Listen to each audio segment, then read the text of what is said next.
La communauté d'affaires du Québec est forte, diversifiée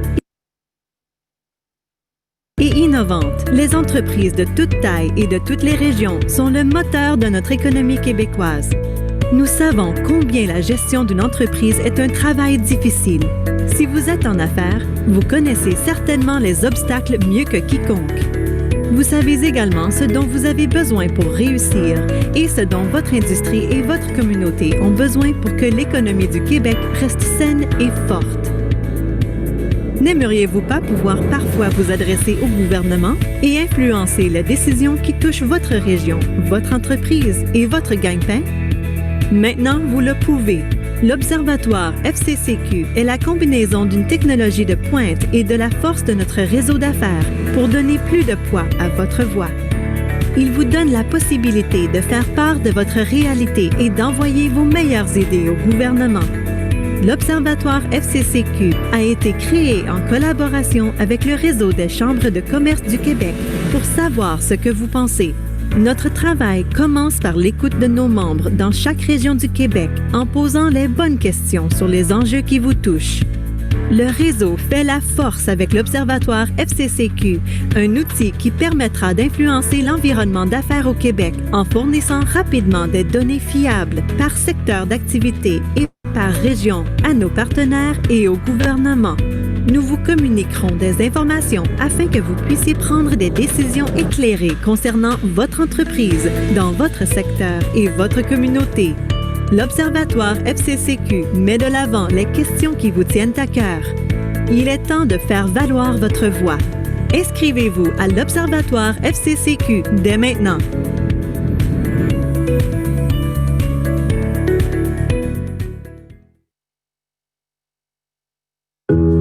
Depuis 120 ans, Desjardins sait qu'en unissant nos forces, on peut permettre aux personnes et aux communautés de prospérer au-delà de l'argent. Avec le Fonds du Grand Mouvement, on soutient des projets qui font du bien à l'environnement, qui contribuent à la vitalité économique de nos régions et qui enrichissent nos vies.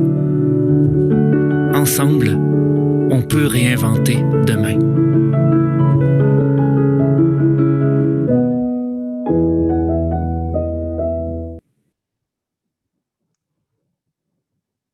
Alors, bonjour tout le monde, je me présente, mon nom est Charles Milliard, je suis président directeur général de la Fédération des chambres de commerce du Québec. Je vous souhaite la bienvenue ce matin à la tournée En mouvement pour la relance socio-économique en Gaspésie, Bas-Saint-Laurent et Île-de-la-Madeleine.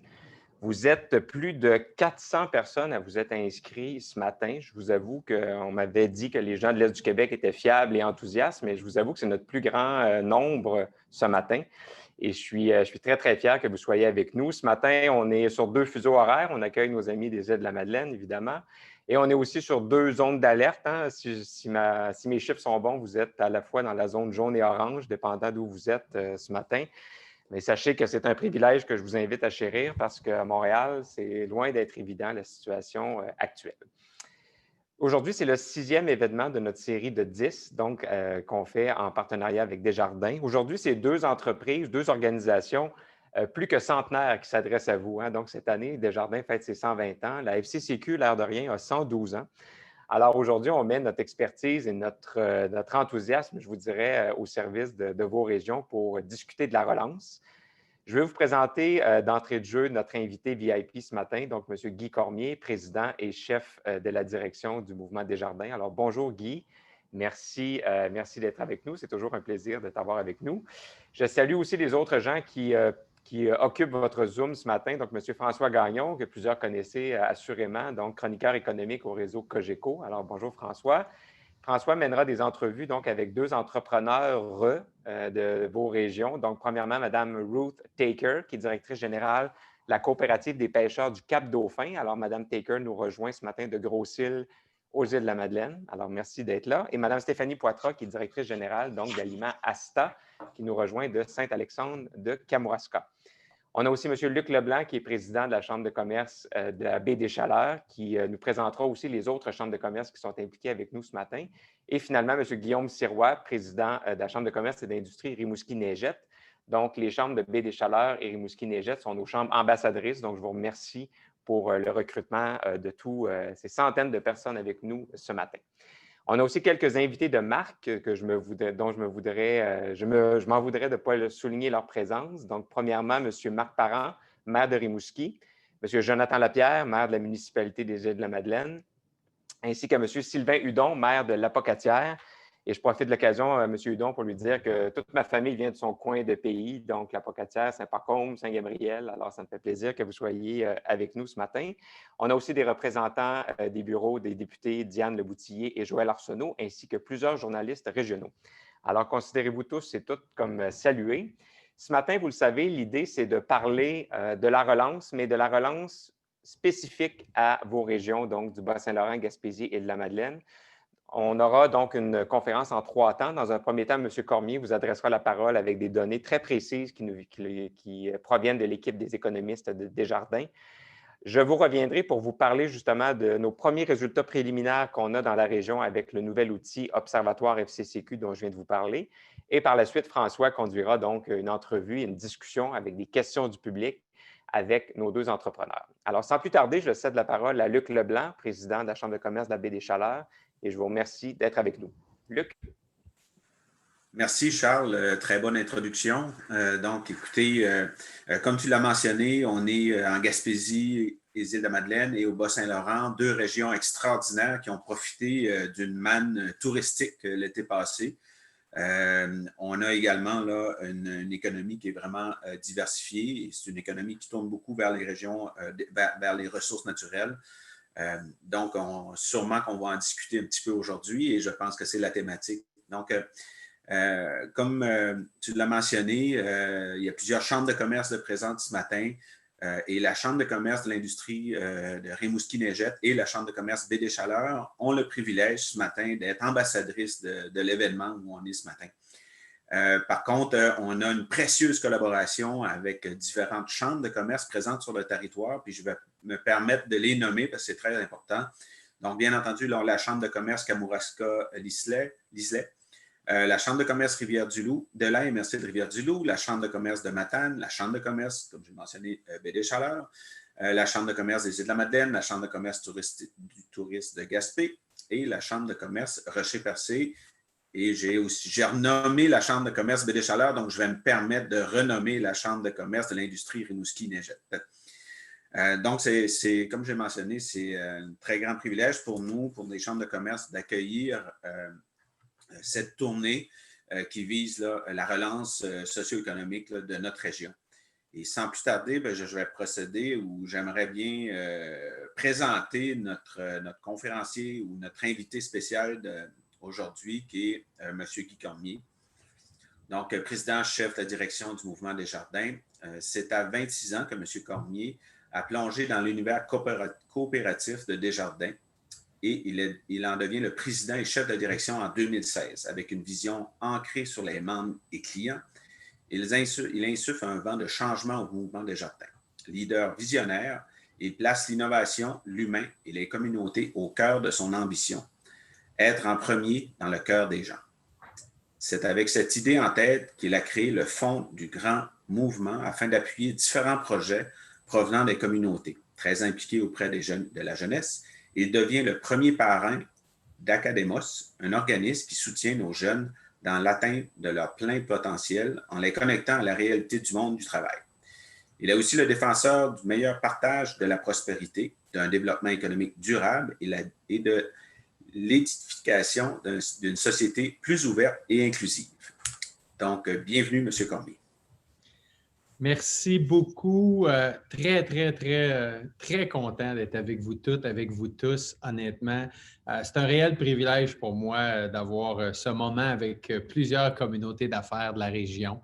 Un endroit qui est superbe, l'entrée, la porte d'entrée du Québec maritime. Alors, pour avoir physiquement pu être dans votre coin de pays, dans vos coins de pays au cours des dernières années, c'est toujours extrêmement agréable. Je pense que personnellement, on est beaucoup à avoir hâte de pouvoir y retourner.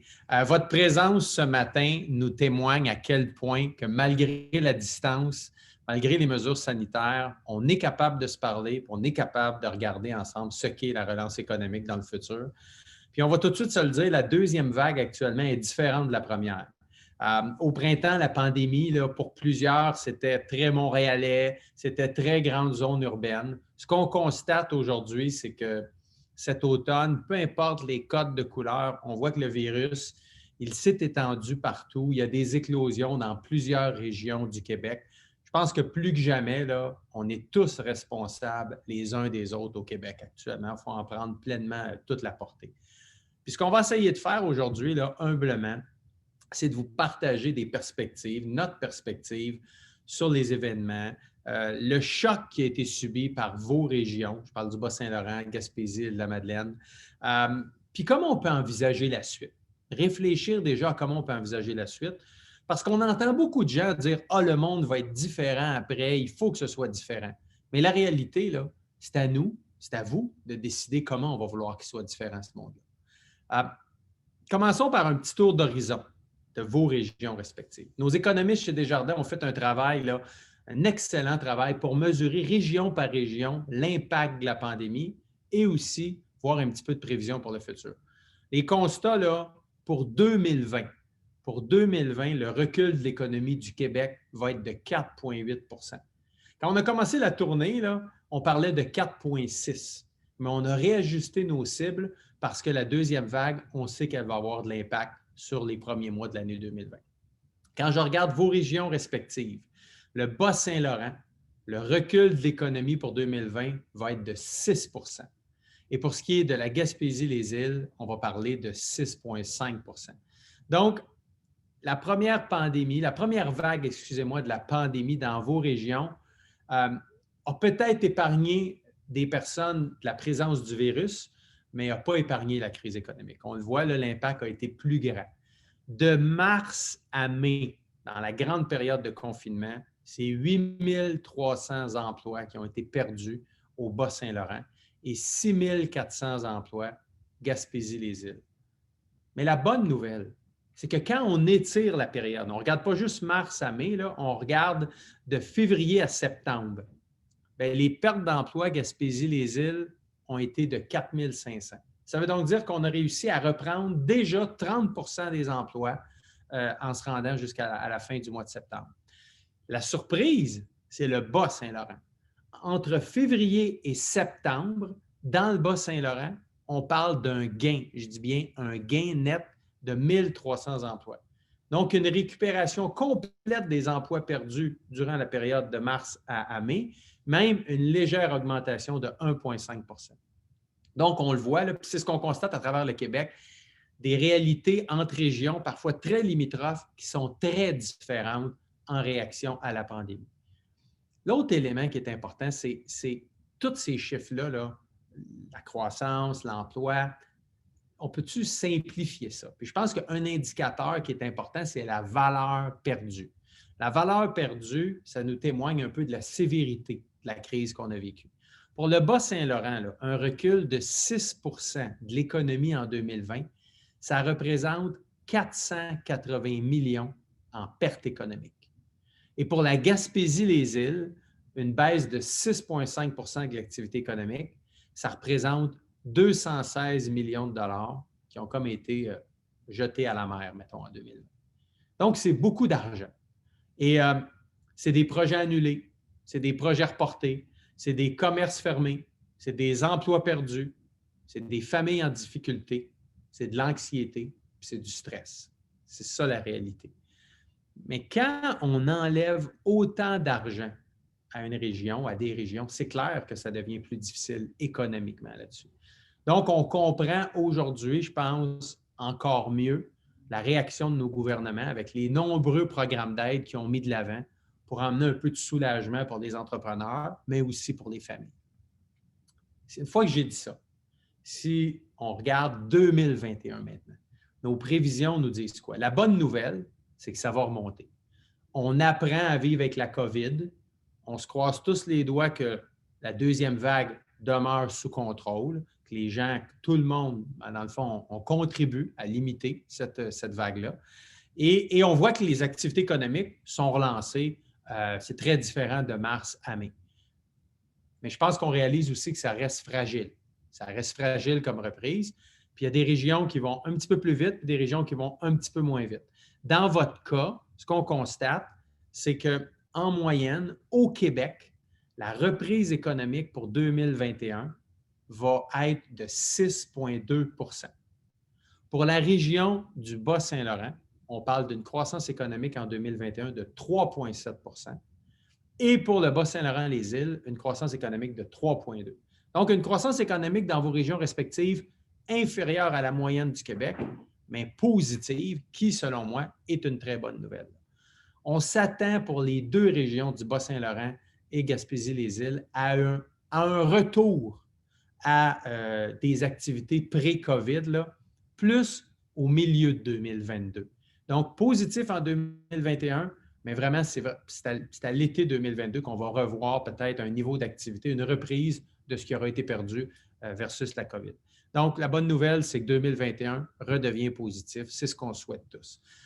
Pourquoi cette reprise-là est peut-être différente dans votre région versus la moyenne du Québec? Premièrement, on le sait que dans votre région, l'activité économique est souvent liée à de grands chantiers, de gros projets qui se font rares actuellement. Le secteur des pêches a été affecté par les prix à la baisse. La pandémie a emmené beaucoup d'instabilité sur les marchés. Clairement, Mme Taker va sûrement en parler. Les activités forestières ont été affectées par le protectionnisme américain, on va se dire les vraies choses. Le secteur de l'agriculture a vu des enjeux au niveau d'accueillir des travailleurs saisonniers étrangers durant l'été, puis ça peut demeurer un défi. Le tourisme, pour sa part, par contre, a bien été dans les derniers mois, mais demeure tributaire aux conditions sanitaires et aux déplacements permis au sein de la population. Alors, la relance, c'est clair, pas juste dans vos régions, mais partout à travers le Québec, va être encore parsemée de plusieurs embûches au cours des prochains mois, même au cours de 2021. Mais la bonne nouvelle, c'est qu'il va y en avoir une relance. Mais ça ne se fera pas par magie. Il va falloir y penser, puis il va falloir l'orienter, cette relance-là. Il faut trouver le moyen de recréer 480 millions de valeur économique pour le Bas-Saint-Laurent et 216 millions pour Gaspésie-les-Îles. Mais la bonne nouvelle, encore une fois, c'est que le travail est déjà commencé. Vous êtes déjà en action. Au mois de juin, le gouvernement a confié un mandat aux régions pour cibler des projets structurants, mobilisateurs, innovateurs, qui pourraient être mis en œuvre dans un horizon de 6 à 18 mois. Quand on prend le temps de regarder ce qui a été mentionné par vos régions, au Bas-Saint-Laurent, 3 priorités très claires d'identifier. Premièrement, miser sur les énergies renouvelables, l'agroalimentaire, les infrastructures de télécommunications, les technologies numériques. Deuxièmement, mettre en place, puis on en a parlé amplement, mettre en place un réseau de télécommunications cellulaires, Internet haute vitesse sur l'ensemble du territoire. Puis troisièmement, déployer un réseau d'unités de production agroalimentaire en milieu fermé. Ici, là, exemple, là, on parle de plus de serres, des installations d'aquaculture, augmenter l'autonomie alimentaire de votre région, mais aussi de l'ensemble du Québec. Quand je regarde maintenant pour Gaspésie-les-Îles, 3 grandes priorités qui ont été émises dans le cadre de ces chantiers-là. Premièrement, foresterie. La construction d'une usine de granules dans la baie des Chaleurs, la modernisation de la scierie d'Amabois à Cap-Chat et aussi l'approvisionnement en biomasse pour la cimenterie mécaniste. La deuxième priorité, c'est le secteur éolien. Comment on peut contribuer à développer deux nouveaux parcs dans l'ouest du Bas-Saint-Laurent, dans lequel la MRC de la Gaspésie détiendrait 15 % des parts. Et la troisième priorité, c'est tout ce qui touche le tourisme. Une réfection des sentiers pour les véhicules tout-terrain et les motoneiges. Donc, ce que je vois, moi, dans ces projets-là, c'est vraiment à quel point les régions connaissent leurs forces intrinsèques, puis en innovant, en se réinventant, en sachant ce qu'on veut bien faire dans les prochains mois, ça va nous donner des meilleures conditions gagnantes pour récupérer la valeur économique qu'on a perdue. Et j'ai le goût de vous partager ce matin une de mes convictions, c'est que oui, il faut chercher à recréer la valeur économique qu'on a perdue, mais on ne devrait pas chercher à revenir comme avant. On devrait chercher à faire mieux qu'avant, à faire différemment. Parce que ce qu'on constate à travers le Canada actuellement, là, c'est que la crise a accéléré la numérisation de beaucoup d'entreprises. Beaucoup de compagnies ont favorisé le télétravail, ont automatisé leurs opérations pendant les derniers mois comme tel. Quand l'économie va repartir, c'est clair que ça va se traduire en gain de productivité pour ces entreprises-là. Puis considérant qu'actuellement, beaucoup d'entrepreneurs sont pris là, à repenser leur modèle d'affaires, acheter, consommer, produire, comment on peut faire mieux? Comment on peut faire plus efficacement? Comment on peut faire plus proprement? Puis comment on peut faire plus solidairement? C'est à ça qu'il faut penser, je pense. Puis la relance, là, on l'a vraiment en cœur chez Desjardins. Vous l'avez vu dans la vidéo d'ouverture, ça fait 120 ans cette année que le mouvement Desjardins est présent dans toutes les régions du Québec. Puis on va continuer de l'être. Ça fait longtemps qu'on mise sur l'une de nos plus grandes forces, qui est quoi? La proximité. La proximité avec les personnes, la proximité avec les entreprises, la proximité avec les communautés. Ça nous permet quoi, ça? Ça nous permet d'être à l'écoute puis de passer très rapidement à l'action en mettant plusieurs initiatives en place. Puis je peux vous dire que la relance pour le Bas-Saint-Laurent, Gaspésie, les Îles-de-la-Madeleine, là, on l'a à cœur chez Desjardins, puis c'est extrêmement important pour nous. D'ailleurs, au 31 décembre 2019, Capital régional coopératif Desjardins avait plus de 32 millions d'investis en capital de développement dans 34 entreprises et coopératives de vos grandes régions. Donc, c'est clair pour nous qu'on a du capital de développement à injecter s'il y a des projets qui sont intéressants. Puis, dès les premiers moments de la crise, là, le mot d'ordre chez Desjardins, là, dans nos mesures d'allègement, ça a été souplesse et bienveillance, là. Autant pour nos membres particuliers que nos membres entreprises que pour nos clients. Puis on a décidé de poser un geste significatif aussi en créant le Fonds du Grand Mouvement, un fonds de 150 millions de dollars au cours des 3-4 prochaines années, qui vient s'ajouter au fonds de 100 millions qu'on avait créé de 2016 à 2020. Le but, c'est quoi? C'est d'injecter de la nouvelle argent dans votre région. Puis jusqu'ici, là, quand je regarde dans les dernières années avec le fonds de 100 millions, puis ce qu'on a commencé à autoriser dans le fonds du Grand Mouvement, là, c'est 2,3 millions de dollars que Desjardins a injecté dans 32 projets porteurs pour vos deux grandes régions respectives. Puis, un appui financier là, pour des projets, juste à titre d'exemple, là, que vous connaissez bien, comme Mérinov à Gaspé. Un des coups de cœur du public dans notre campagne du Fonds du Grand Mouvement pour créer un hub d'innovation afin de préserver puis d'enrichir les écosystèmes marins. Puis ce matin, je suis très fier de profiter de la tribune qui m'est offerte pour vous annoncer 744 000 $ supplémentaires en appui à 5 projets du Bas-Saint-Laurent et 110 000 $ pour un projet aux Îles-de-la-Madeleine. Je ne les mentionnerai pas tous, là, mais je vous donne juste quelques exemples. 250 000 $ pour le Collège Notre-Dame de Rivière-du-Loup, là, pour un projet, leur projet Univers innovant, qui a pour objectif là, essentiellement là, de mettre en place un environnement d'apprentissage qui va stimuler au niveau des zones collaboratives, du design thinking, pour aider la relève entrepreneuriale, aider l'entrepreneurship, puis aussi aider tout simplement les emplois du futur. 164 000 $ au Centre interdisciplinaire de développement en cartographie des océans, qui a là, dans ce centre-là comme ambition là, d'acheter de nouveaux équipements pour réaliser des nouveaux projets de recherche qui vont répondre encore mieux aux besoins de l'industrie et aux priorités du gouvernement. Et le dernier exemple, c'est 110 000 $ à la Corporation d'innovation et de développement des Îles-de-la-Madeleine pour mettre en œuvre le premier programme d'accélération d'entreprise afin de relever les défis de croissance et de diversification de l'économie des îles. Donc, des exemples, là, mais c'est 6 projets qui, on est convaincus, vont contribuer à la relance économique de l'Est du Québec, alors que la crise sanitaire là, continue, on le sait, de présenter des défis importants puis d'affecter certains secteurs d'activité plus que d'autres.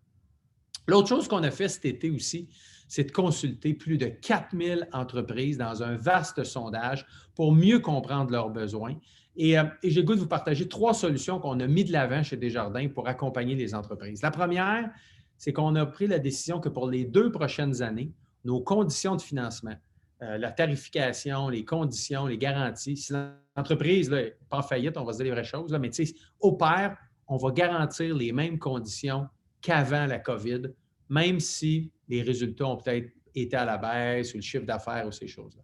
Deuxième élément, un accompagnement par des experts professionnels en financement, en conseil stratégique pour aider les entrepreneurs qui ont le goût de repositionner ou de repenser leur entreprise.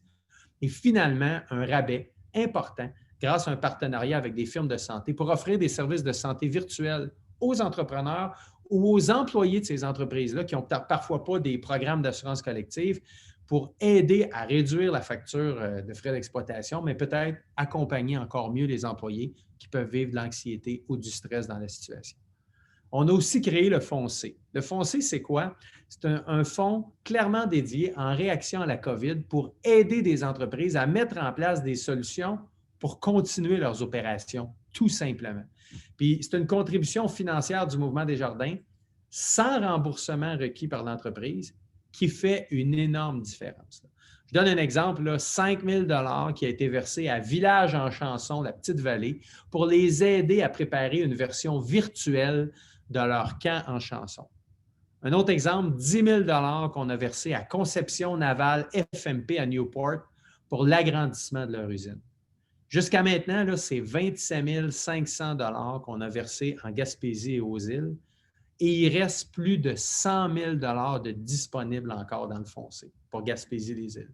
Puis au Bas-Saint-Laurent, c'est 107 000 $ qu'on a dépensé jusqu'à maintenant, qu'on a investi.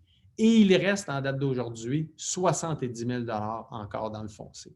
Donc, je vous invite, les entrepreneurs de la région, à communiquer avec votre centre Desjardins Entreprises, à parler à votre directeur de compte pour voir s'il n'y aurait pas des projets qui pourraient être admissibles à notre Fonds C.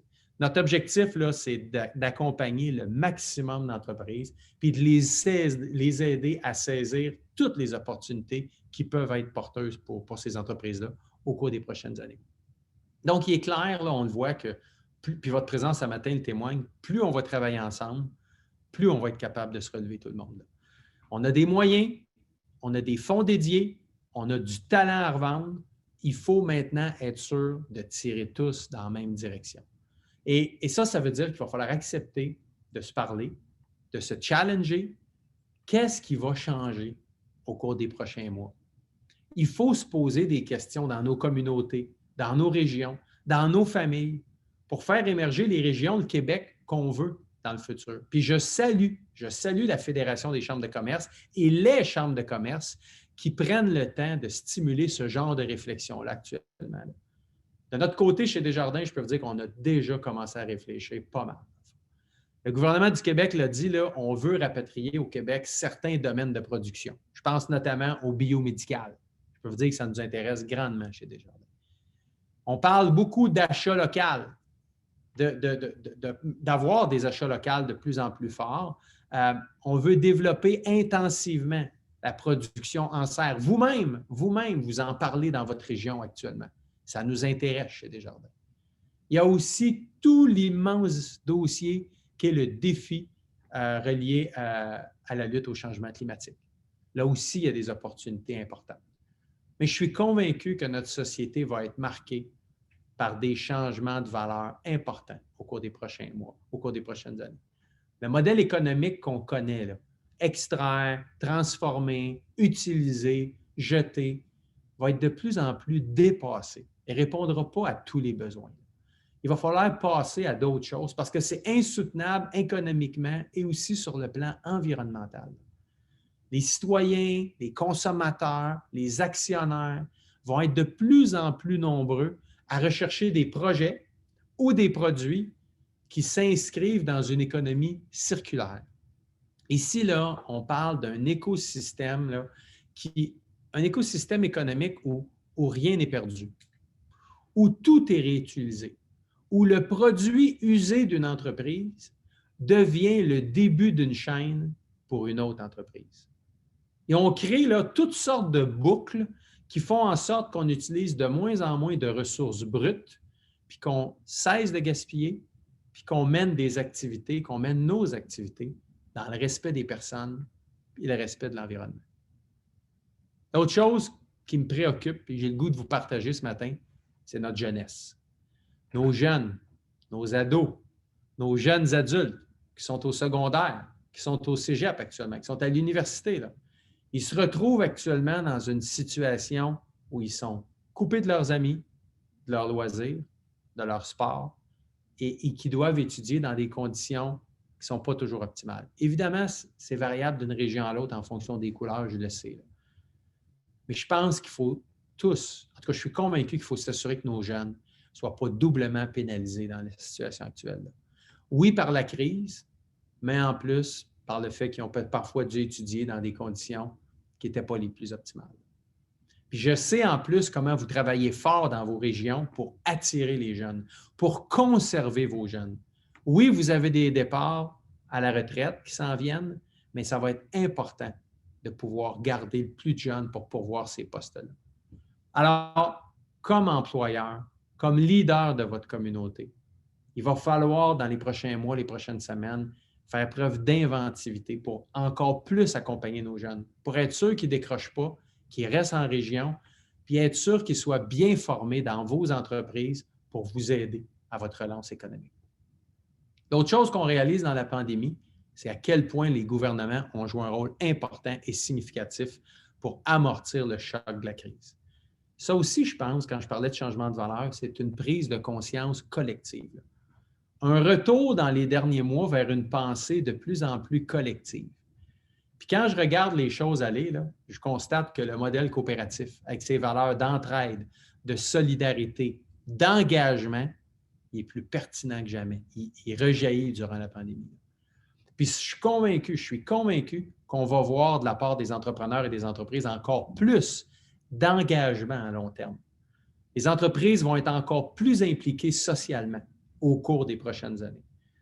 Et ça, là, ça va nous amener à être une société qui est encore plus consciente, ancrée sur les personnes, sur les communautés, impliquée socialement. On s'en va vers cette société-là, j'en suis profondément convaincu. Évidemment, une fois que je vous dis ça, il reste des défis. Là. Il reste des défis après-midi, demain, la semaine prochaine. Là. Mais il y a un avenir prometteur devant nous. Là. La pandémie, vous le savez comme moi, on va passer à travers. Il faut se serrer les coudes. Il faut s'assurer que les efforts, on les mette à la bonne place pour repositionner nos entreprises, repositionner notre économie.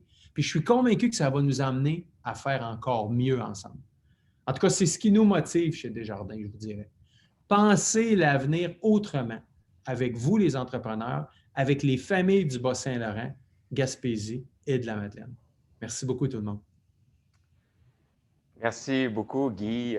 Toujours un plaisir de t'entendre. J'ai la chance avec François et ma collègue Sonia de faire le tour du Québec avec toi. Et à chaque fois, je suis toujours ravi de voir la capacité qu'a l'équipe de Desjardins d'aller chercher vraiment des données précises sur la situation dans les régions.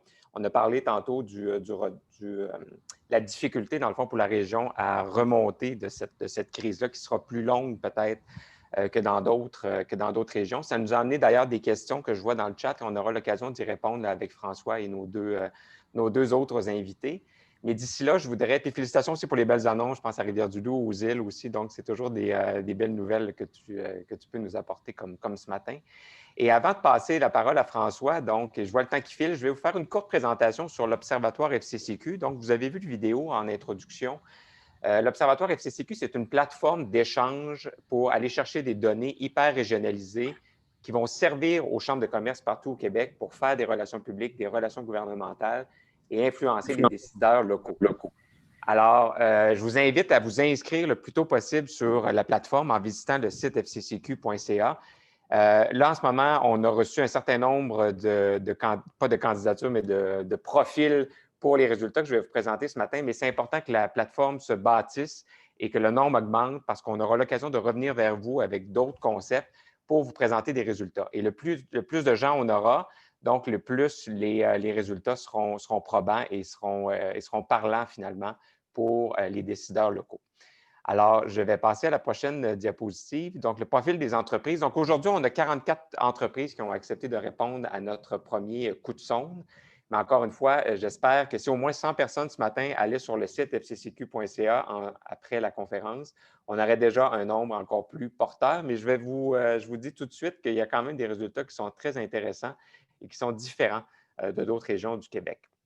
Alors, si on regarde la taille des entreprises qui ont répondu à notre sondage, bien, on ne sera pas surpris de voir que 89 % des répondants ont moins de 50 employés. Donc, je pense que c'est un témoin vivant du tissu entrepreneurial de petites, moyennes entreprises qu'on a au Bas-Saint-Laurent, en Gaspésie, aux Îles-de-la-Madeleine. Et donc, les réponses, vous allez voir, sont teintées du fait que ce sont des petites entreprises, donc vraiment des entrepreneurs qui ont pris le temps de nous répondre.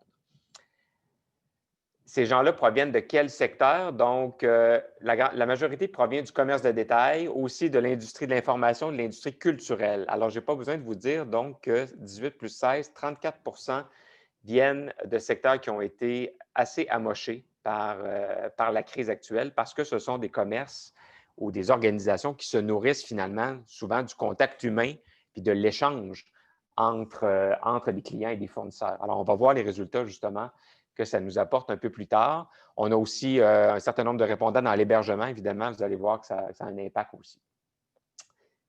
On peut passer à la prochaine. Donc, si on regarde l'impact, donc, quelle est la perception? Tout est une question de perception quand on fait un sondage sur l'impact positif ou négatif de la crise actuelle. Alors, paradoxalement, je dois vous dire que c'est un des chiffres les plus bas que j'ai vus jusqu'à présent dans la tournée au Québec. Donc, un impact négatif de 62 alors qu'on est sur une moyenne de 72-74 je vous dirais, là, pour votre information, dans le reste du Québec. Mais c'est quand même, donc, près de 6 entreprises sur 10 qui estiment avoir eu un impact négatif. Et on verra comment ils les qualifient à la prochaine diapositive. Mais il faut quand même reconnaître, si on peut revenir, Sonia, excuse-moi, il y a quand même 27 d'entreprises qui estiment avoir eu des impacts positifs. Et quand je vous mentionne qu'on a le commerce de détail qui est quand même surreprésenté par rapport à d'autres secteurs, il faut quand même reconnaître qu'il y a des secteurs, des sous-secteurs du commerce de détail qui ont pu tirer leur épingle du jeu de très, très belle façon. Donc, on parle de 9 d'entreprises, entre autres, qui ont eu un impact positif important. Alors, pour ceux et celles qui ont de la difficulté en ce moment, on est très conscient de ça, mais il faut reconnaître quand même qu'il n'y a pas que du négatif là-dedans. Il y a des entreprises qui ont réussi à rejaillir de ça et à changer leur modèle d'affaires et en tirer des profits financiers importants. En matière d'impact, donc comment on qualifie les impacts qui ont eu cours durant la crise? Donc, évidemment, baisse des ventes. On ne sera pas surpris de voir que 48 des répondants identifient la baisse des ventes comme le principal impact. Par contre, on a parlé tout à l'heure de 67 d'impact négatif. Ce que je trouve intéressant là-dedans, c'est donc dire que les gens, quand ils pensent aux aspects négatifs, ne pensent pas qu'aux revenus, qu'au top line, mais pensent aux autres impacts que peut avoir dans une organisation la fermeture de notre économie comme on vit en ce moment. Donc, on a le report et l'annulation d'événements importants, évidemment. Pas besoin de vous dire que dans les chambres de commerce, c'est quelque chose qu'on a vécu de façon assez difficile. Donc, 45 des gens ont identifié ça. Et l'autre point que je voudrais faire, c'est quand on regarde les enjeux reliés aux ressources humaines, on voit départ d'employés, 14 mise à pied d'employés, 16 et réduction des heures de travail, 27 Alors, c'est des chiffres qui sont quand même appréciables, mais j'ai envie de vous dire que ça aurait pu facilement être beaucoup plus élevé que ça quand on parle, entre autres, de mise à pied d'employés. Je pense que là, à ce moment-ci, il faut reconnaître qu'il y a des mesures d'urgence qui ont été mises en place par le gouvernement, entre autres la subvention salariale d'urgence, qui ont permis justement à ce chiffre-là d'être beaucoup plus bas que ce qui aurait pu être dans une situation normale. Si on regarde au niveau des freins, donc c'est quoi les principaux freins que vous identifiez dans vos régions pour la relance économique? Les difficultés, donc les problèmes de main-d'œuvre, 48 Je dois vous dire que vous êtes les plus élevés au Québec à avoir mentionné ce chiffre-là. Habituellement, on est dans 35-40 mais c'est intéressant parce que c'est vraiment ça le principal problème en ce moment. Même si on a un taux de chômage qui est un peu au-dessus de 7 en ce moment, on a quand même plein d'entreprises, dont dans le commerce de détail, qui ont beaucoup de difficultés à recruter. Et le problème là-dedans, il vient un peu de la PCU. On a eu des problèmes avec les PCU, on va en reparler dans l'autre diapositive. Mais il vient aussi que ce n'est pas parce que des gens sont au chômage qu'ils ont les compétences pour occuper les postes qui sont disponibles. Alors, d'où l'importance dans la mise à jour économique du ministre Girard la semaine passée d'investir 459 millions, je pense, dans la requalification de la main-d'œuvre. Et nous, à la Fédération, on participe à plusieurs instances là, avec la partie syndicale, la partie patronale, les milieux de l'éducation, pour essayer de travailler à voir comment on fait passer des gens de compétences X à des compétences Y pour aller répondre aux besoins du marché du travail en ce moment. Parce que les entreprises profitent de l'occasion pour se numériser, faire plus de commerce en ligne. Donc, on a besoin de nouvelles aptitudes qu'on n'avait pas nécessairement besoin autant avant. Et ce principal problème-là, donc, il va être adressé, je pense, avec les annonces à venir du ministre Boulay là, au niveau du ministère du Travail. Évidemment, je mentionne rapidement aussi l'augmentation des coûts d'opération, 36 %.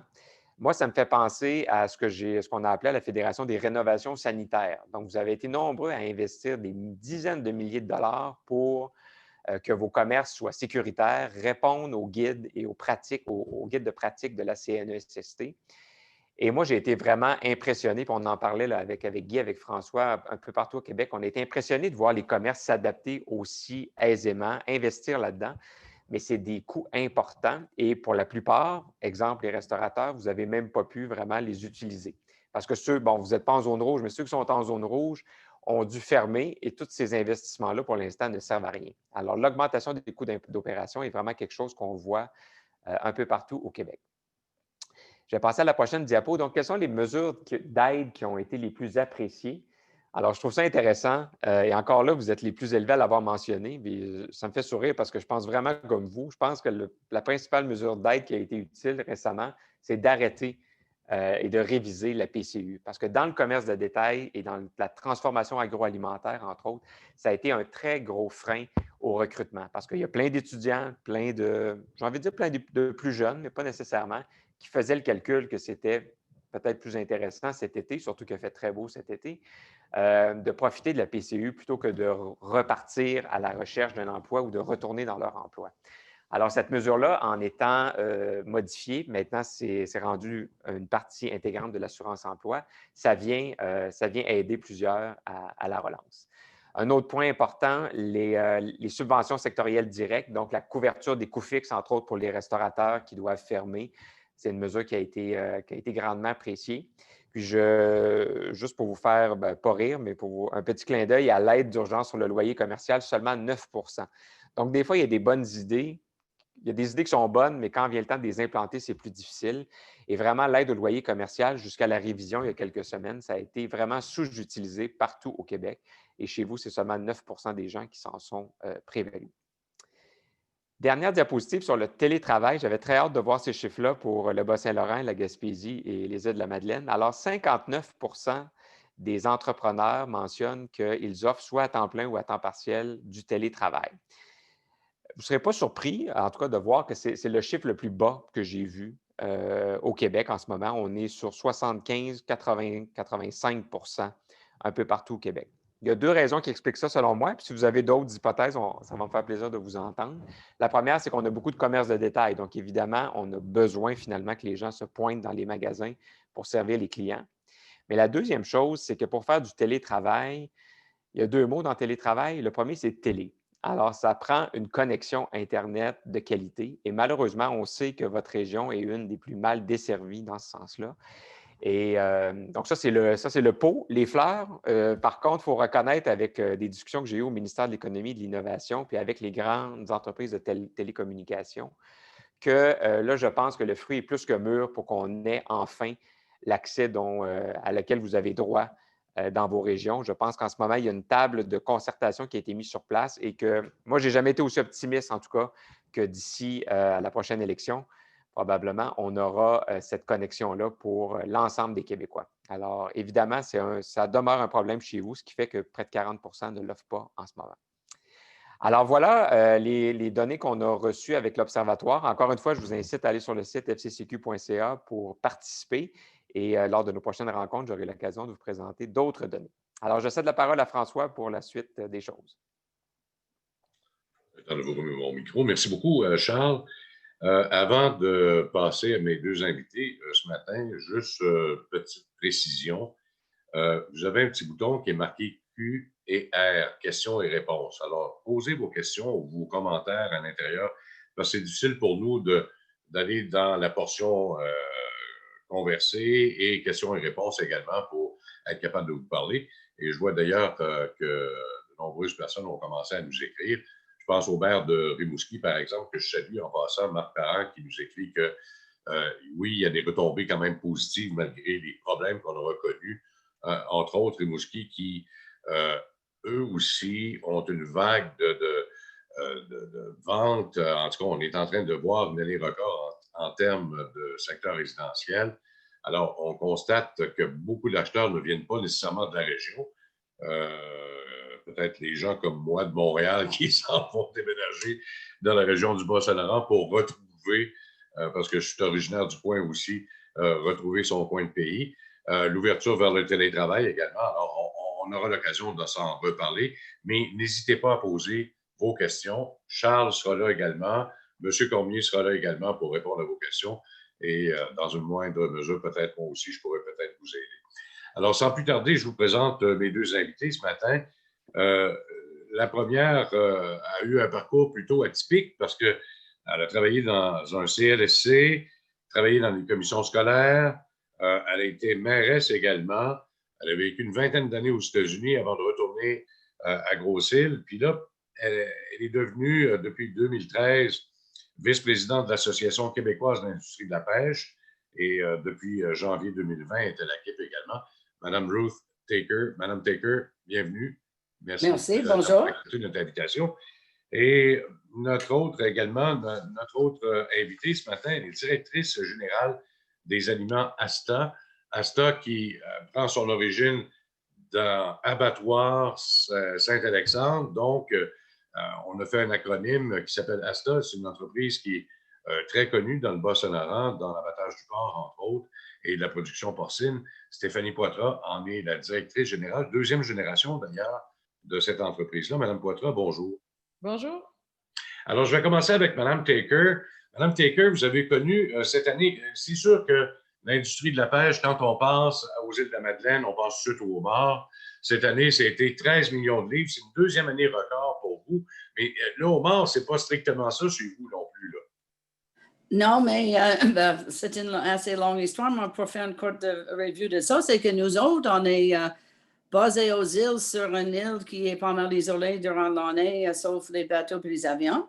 Mm-hmm. Puis notre marché, c'est surtout les États-Unis et Nouvelle-Écosse.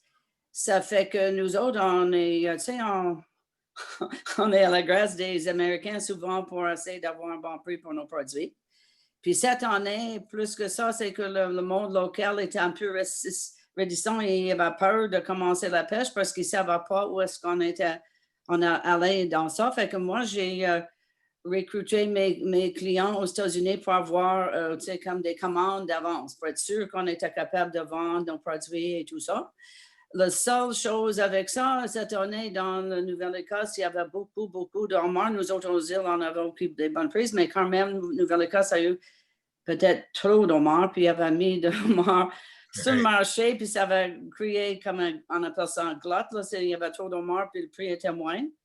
Surtout, fait que c'était difficile de négocier les prix avec tout ça, sauf que moi, j'avais quand même une bonne clientèle, comme je vous ai dit, des deux côtés de la frontière.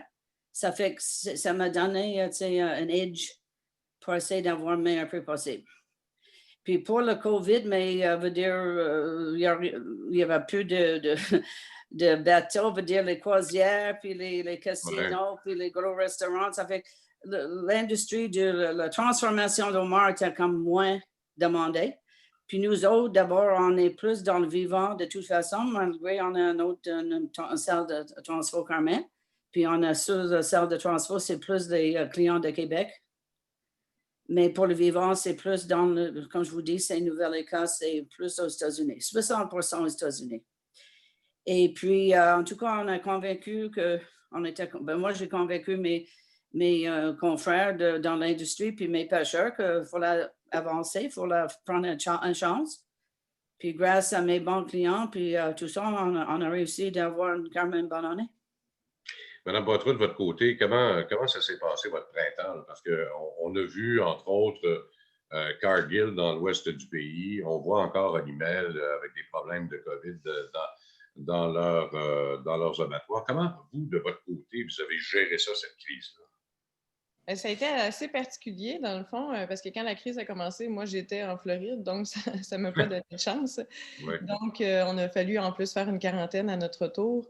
Dans le fond, il y a un comité qui s'est mis sur place. On avait un comité quotidien où on mettait en place chaque jour des mesures différentes parce que nous, étant un service essentiel, c'est sûr qu'on ne pouvait pas fermer. Donc, à chaque jour, on se rencontrait pour voir, dans le fond, comment on allait gérer ça. Parce qu'en plus de gérer toutes les installations sanitaires à mettre en place, il fallait aussi gérer ceux qui avaient des grippes, des rhumes. On est quand même 500 employés, hein, fait que des petits bobos, il y en a toujours. Donc, ça a été quand même une adaptation assez rapide, mais je suis vraiment fière de mon équipe parce qu'ils se sont vraiment vite retournés de bord. Moi, mon frère est actionnaire avec moi, donc mon frère était sur place, donc il pouvait participer au comité de 1 et de 2, bien m'informer de ce qui se passait. Puis, c'est sûr que la chose qu'on a faite le plus rapidement possible, c'est que c'était difficile d'avoir des équipements de protection, que ce soit des masques ou des visières. Donc, moi, j'ai mon soudeur qui a décidé de fabriquer ses propres visières. Donc, il a pris les casques des employés puis installé des visières. Lui, il avait du plexiglas avec lui. Donc, il a pris en charge de fabriquer des visières pour tout le monde. Question que, en l'espace d'une semaine, tout le monde avait une visière, tout le monde était en sécurité. Donc, en général, là, on s'est vraiment retourné vite. On a mis des plexiglas dans l'usine. On a loué un chapiteau dehors pour pouvoir faire de la distanciation sociale. Le temps qu'on puisse installer des plexiglas sur toutes les salles de pause. On a décalé aussi les heures de dîner parce que nous, c'était 500 personnes qui dînaient en même temps. Donc, on a fait vraiment un département dîne de 11h20 à midi 20, 10 minutes de désinfectation. Après ça, à midi et demi, on avait l'autre département qui mangeait. Donc, on était capable de faire plus de distanciation sociale. Fait que c'est plusieurs mesures qui ont été mises en place, là, du Purel partout. Moi, j'ai 2 à 3 personnes à temps plein qui désinfectent tous les aires communes, les machines à café, même soit dans l'usine, mais aussi dans les bureaux. Moi, j'ai 2 personnes à temps plein qui font le tour des poignées de porte pour désinfecter tout ça. Donc, on s'est quand même reviré de bord, mais aussi, c'est qu'on s'est adapté au fur et à mesure que les choses ont changé. On a craint au printemps avec Cargill puis avec les problèmes que l'humain a connus. Est-ce que ça a mis de la pression supplémentaire sur votre entreprise? Parce que dans le Bas-Saint-Laurent, à ma connaissance, il n'y avait pas beaucoup de cas de COVID dans la première vague. Et est-ce que ça a mis de la pression supplémentaire sur l'usine? Parce que vous avez quand même des clients dans 50 pays, là, malgré tout. Exactement. Nous, dans le fond, il y a eu 2 sortes de pression là, que ça a eu. Là. Dans le fond, c'est sûr que nous, il ne faut pas que ça rentre dans un sens. Malgré tout, on a eu seulement 1 cas. C'était 2 cas, mais finalement, la personne a retesté négatif 4 fois. Donc, on a seulement eu 1 cas. Donc, c'est toujours le stress qu'il y en ait plus dans l'usine parce que nous, dans le fond, les parts continuent à grossir. Hein? C'est 4000 parts par jour. Donc, si on manque une journée, c'est 4000 parts. Donc, si on ferme 2 semaines, ça en fait plusieurs en attente. Donc, on ne peut pas se permettre de fermer de 1. Puis aussi, c'est qu'on avait aussi le marché chinois qui scrute beaucoup les journaux, tout ça. Le marché chinois regarde si on a des cas de COVID. Puis, suite au cas qu'on a eu, dans le fond, ils nous ont délisté temporairement de la liste pour qu'on ne puisse pas exporter en Chine. Fait que dans le fond, la pression venait autant des marchés que aussi on ne voulait pas que ça s'étende aussi pour la sécurité de nos employés. Donc, en étant un service de même avec du vivant, là, qu'on peut dire que le produit qui rend est vivant, c'est sûr que ça met un stress supplémentaire, d'où là qu'il a fallu vraiment maximiser disons qu'on ne regarde pas la dépense quand on parle d'installation sanitaire dans notre cas. De votre côté, Mme Taker, on le sait, les îles de la Madeleine, c'est également beaucoup le tourisme de pêche. Oui. Hein? Le tourisme qui va là. Bien. Là, cette année, il n'y avait pas de tourisme. Comment vous avez vécu ça de votre côté? Mais nous autres, je ne sais pas de quel endroit ils sont venus, mais il y avait beaucoup de personnes qui sont venues parce que nous autres, on est un petit restaurant genre take-out, un genre de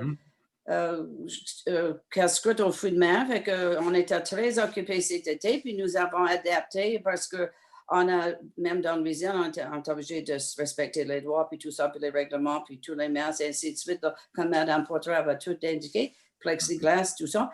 Puis dans le restaurant, on avait servi ça par une fenêtre de vraiment sortir les repas, puis on a eu des appels de l'extérieur. Ça marchait bien, puis je pense qu'on a réussi d'avoir, peut-être pas autant, mais presque comme l'année d'avant. On était assez occupés. Comment s'est fait la compétition par rapport par exemple, aux pêcheurs du Maine? Vous parliez de la Nouvelle-Écosse tantôt, mais il ne faut quand même pas oublier non plus que le Maine fait beaucoup de pêche au bord aussi. Mais malgré ce que l'on pense, vraiment, Maine, la pêche au mort s'est vraiment réduite des dernières années. Ah oui?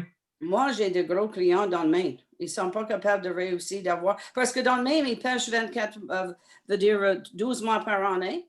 Et puis, d'après moi, soit que l'eau est trop chaude ou c'est surpêché ou quelque chose, il y a quelque chose. Puis dans Nouvelle-Écosse, mais là, il y a différentes saisons. Je sais que tout le monde connaît ça à West Nova dans le coin de Yarmouth, mais Yarmouth, ça se termine le fin mai. Puis dans le mois de mai, mais c'est moi parce qu'eux, ils commencent dans le mois de novembre. Ça fait que, veut dire, c'est qu'il y a beaucoup aussi, il faut comprendre, il y a beaucoup d'Américains, clients américains qui ont des entreprises jumelées avec le monde en Nouvelle-Écosse. Puis nous autres, ils aiment notre produit. Nous avons, je vais dire que c'est un produit supérieur. C'est un produit, nous avons vivier avec l'oxygène, refroidissement et tout ça. Puis le produit, nous sommes dans le nord, aux îles de la Madeleine, la façon que l'île est géographiquement située dans le monde. Là. Nous sommes dans le nord, puis c'est plus froid.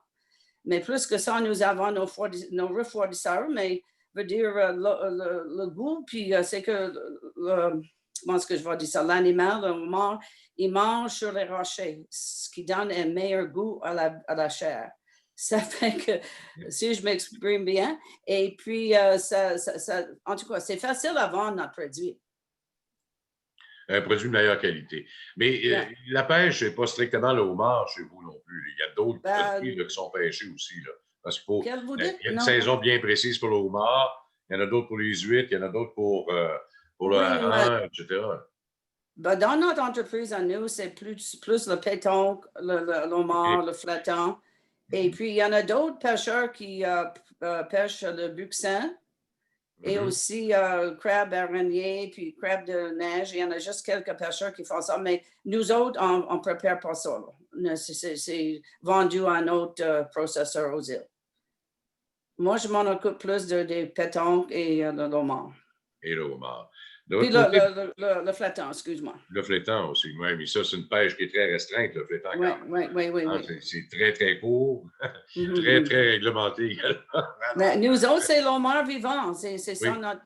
Exactement. Dites-moi, Mme Poitras, vous êtes la deuxième génération. Vous avez un père qui est hyperactif dans le domaine des affaires. Comment on gère ça? Comment ça s'est fait, vous, le passage d'abord? Et comment il a vécu ça, lui, cette crise-là? Parce que non seulement c'est lui qui est parti à Asta, mais dans l'hébergement également, donc dans le tourisme, il est aussi dans l'ardoise, il est un petit peu partout, votre père. Oui, exactement. Mais dans le fond, nous, ça s'est bien passé. Depuis le début, il y a moi et mon frère qui avaient démontré de l'intérêt à prendre l'entreprise. Donc, c'était quand même assez clair. Mes deux autres sœurs n'étaient vraiment pas intéressées. Donc, le passage est quand même bien fait. Je pense que le tournant, vraiment, ce qui est important, c'est vraiment que les rôles soient clairs. À partir du moment que les rôles soient clairs, ça va bien, ça se passe bien. Puis, dans le fond, mon père, justement, je pense que le succès de notre histoire jusqu'à maintenant, je pense que c'est la capacité à mon père à faire confiance. C'est que vous dites un peu qu'il est hyperactif, mais c'est voulu. C'est qu'en étant hyperactif et en ayant beaucoup d'acquis ailleurs, ça lui permettait de nous laisser évoluer, moi puis mon frère, dans l'entreprise, de prendre nos risques calculés, parce que s'il y avait quelque chose, on l'appelait, on lui demandait conseil. Mais on n'avait pas peur de demander conseil parce qu'on savait qu'il n'était pas trop non plus présent après ça. Donc, ça s'est bien passé justement parce qu'il nous a laissé notre place. Au niveau de la crise, il n'y a pas eu tant à la gérer parce qu'on l'a géré, nous. Nous, on était sur place, on l'a géré, tout ça. Donc, lui, je pense qu'il a plus eu à gérer au niveau de l'hébergement, justement, où ça a été vraiment plus désastreux au niveau du tourisme, au niveau des hôtels et tout ça. Mais non, au niveau de la crise, on n'a pas eu nécessairement besoin dans le sens qu'on a pas mal tout assuré au fur et à mesure, puis on était confiants, tu sais. Quand on travaille en équipe, justement, l'équipe se rencontrait puis on déterminait des points en équipe, tout ça, ça allait quand même bien. C'est sûr qu'au niveau, quand la Chine, dans le fond, elle a coupé les frontières, ça a été un petit peu plus de gestion parce qu'on avait beaucoup de bateaux sur l'eau. Oui. On a encore beaucoup de bateaux sur l'eau, donc c'est quand même, on avait 150 voyages, dans le fond, soit rapatriés, soit espérer qu'ils rentrent en Chine, tout ça. Donc, c'était quand même plus cette crise-là qu'on a eu à gérer. Mais sinon, en tant que tel, là, ça s'est vraiment bien passé. Peut-être quelques petites questions. Une première pour M. Cormier. C'est Guy qui nous écrit, qui se pose la question suivante. Le Bas-Saint-Laurent qui crée 1300 emplois en février-septembre, malgré la pandémie, donc il y a eu une reprise. une reprise. On a rattrapé ces emplois-là. Et on perd 6 de l'activité économique durant cette période-là. Comment se fait-il qu'avec la création d'emplois, il n'y a pas eu de création de richesse? Ben, essentiellement, le 6 de réduction de l'activité économique, il est pour toute l'année 2020. Là. Donc, il part du 1er janvier au 31 décembre selon nos prévisions. Alors que la reprise des pertes d'emploi est vraiment plus là, de juin à septembre. Donc, oui, il y a une reprise d'emploi à partir de l'été, mais l'impact majeur de mars à mai, vraiment de la fermeture des entreprises, de la réduction de la demande, a vraiment, excusez-moi le terme, tiré vers le bas l'activité économique. Alors oui, c'est des bonnes nouvelles qu'on reprenne l'emploi, mais ça ne génère pas suffisamment encore pour compenser toutes les pertes des premiers mois de l'année.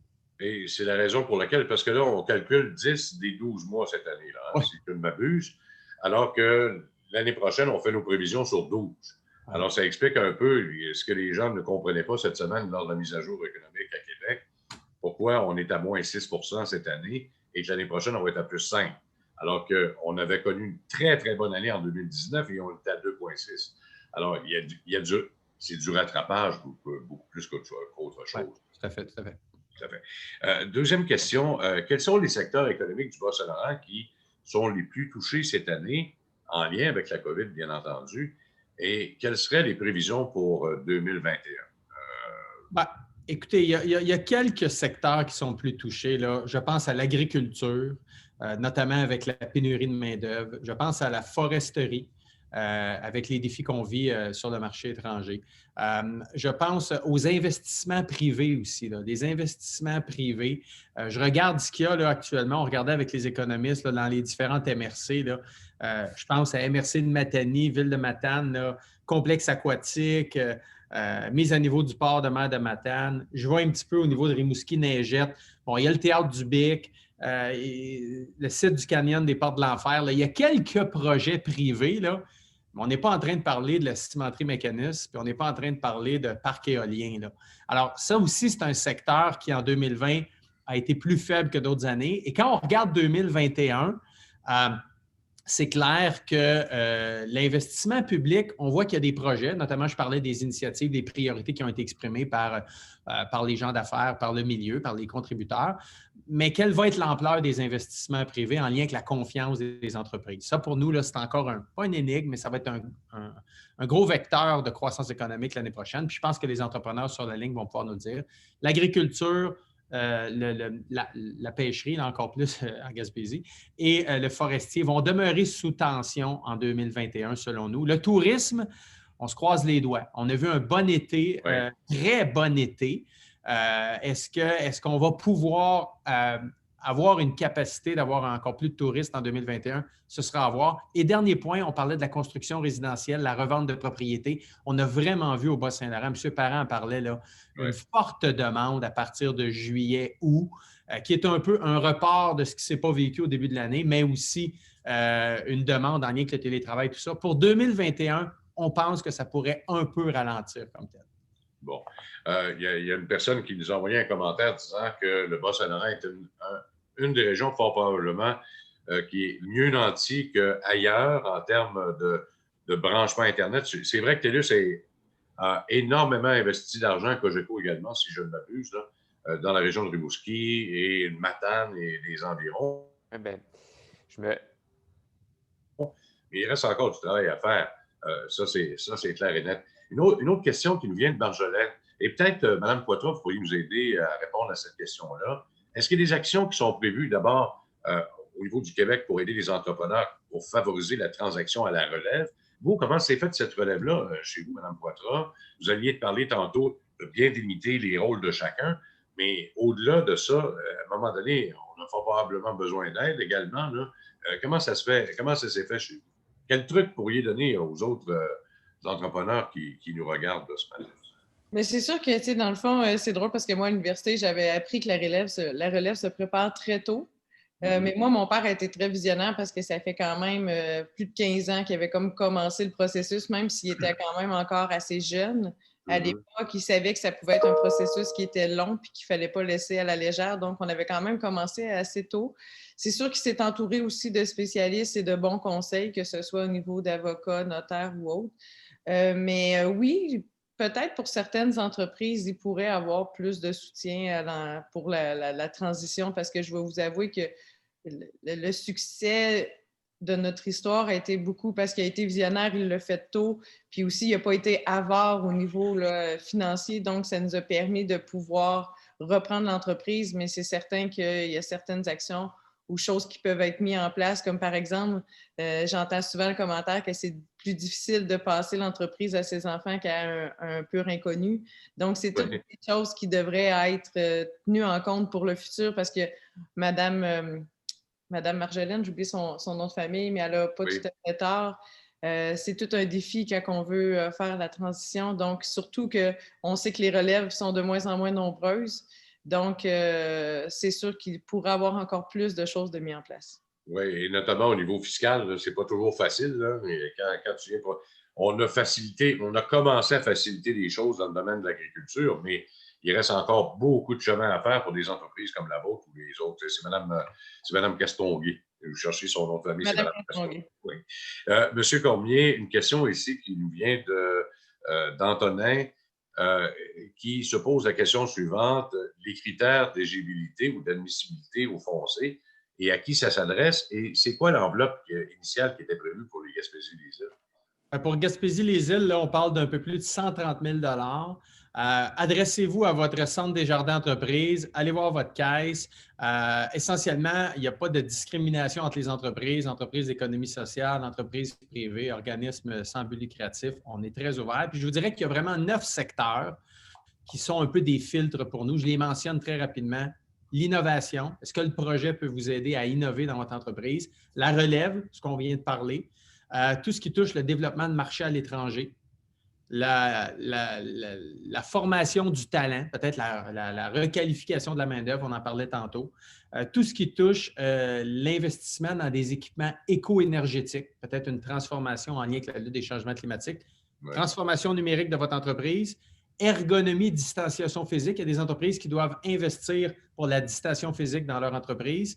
Soutien psychologique pour les employés et aussi transformation de votre modèle d'affaires. Donc, c'est vraiment 9 filtres où les gens nous amènent des projets et on essaie de voir si on peut les accompagner.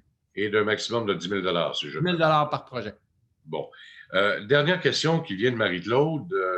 Dans le domaine touristique, c'est le tourisme international qui a le plus été absent cette année. On comprendra pourquoi. Il n'y a pas d'avion, pas de bateau, particulièrement pour le Bas-Saint-Laurent, où les gens ont comme port d'attache Québec, ensuite prendre l'autobus, descendre dans le bas du fleuve ou encore même jusqu'en Gaspésie. Cette année, ça a été 100% québécois.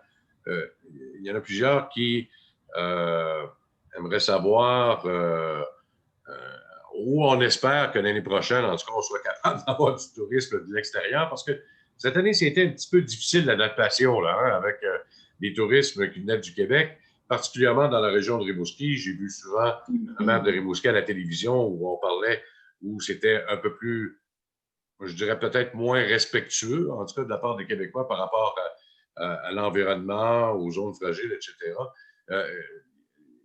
Je ne sais pas, est-ce qu'il y a des programmes qui pourraient exister pour d'éducation ou autre? Peut-être, Charles, je ne sais pas, de votre côté, je vous voyais faire un signe de la tête là, et acquiescer à ce que je disais, mais est-ce qu'il y a des choses qui risquent d'arriver au cours des prochains mois pour essayer de prévoir pour l'année prochaine, par exemple?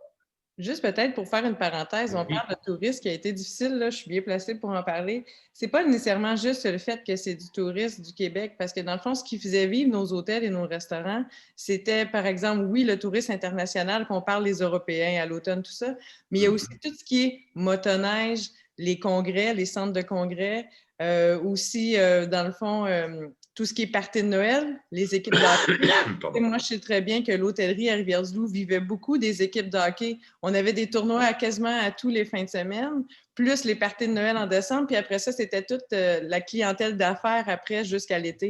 Donc, c'est vraiment cette partie-là qui fait mal à l'hôtellerie parce que, tu sais, le tourisme québécois est comme situé juste à l'été.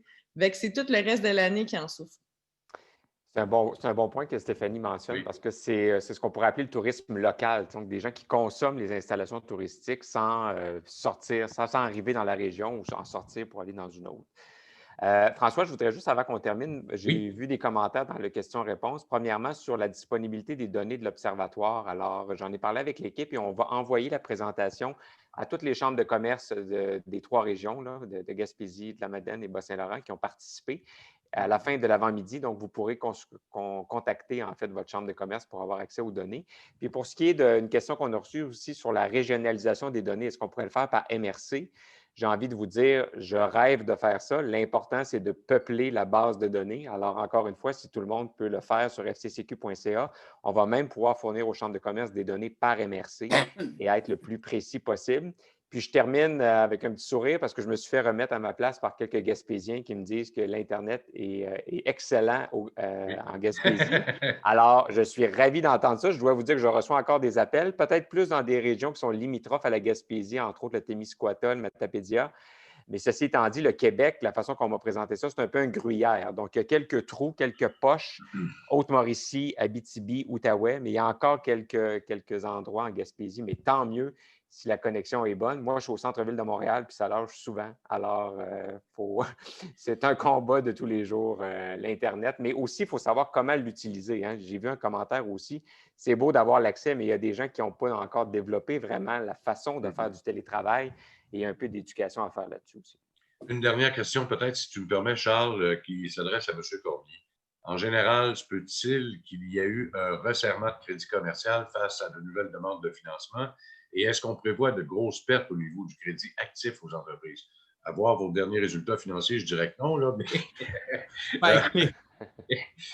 Écoutez, c'est une très, très bonne question. Au niveau du resserrement, je ne peux pas parler pour nos entreprises, institutions financières concurrentes. C'est clair que le mot d'ordre chez Desjardins, je le disais, c'est pour les 2 prochaines années, pouvons-nous garder les mêmes conditions de financement pour les entreprises, même si le chiffre d'affaires a baissé, même si peut-être le capital a transformé, pour justement vous aider à passer à travers ça. C'est la force du modèle coopératif d'avoir cette vision à long terme. Une fois que j'ai dit ça, vous pouvez imaginer que c'est souvent des cas par cas, c'est des dossiers par dossier.